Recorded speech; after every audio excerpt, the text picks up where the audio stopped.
সামনে মনে হয় সম্ভবত এটা কোনো গ্যাঞ্জাম হয়েছে, এই যে বাসের সাথে ওই যে মিনি ট্রাকের একটা গ্যাঞ্জাম হয়েছে।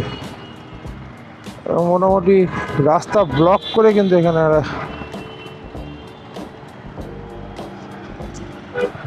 গ্যাঞ্জাম করতেছে। এই জায়গাটা দরকার হলো কানের নিচে মারা দরকার। আমি সামনে যেতে পারছি না, সামনে যেতে পারলে সারাদের কিছু না কিছু তো একটা করে আসতাম। ব্যাগে যেহেতু লাঠি টাঠি কিছু আছে,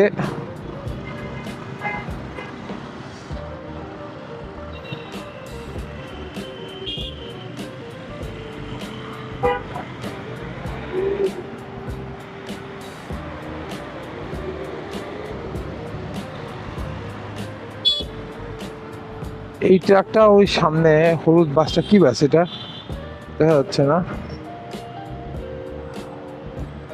এটা মিলে কতক্ষণ ধরে রাস্তাটা ব্লক করে রেখে দিয়েছিল।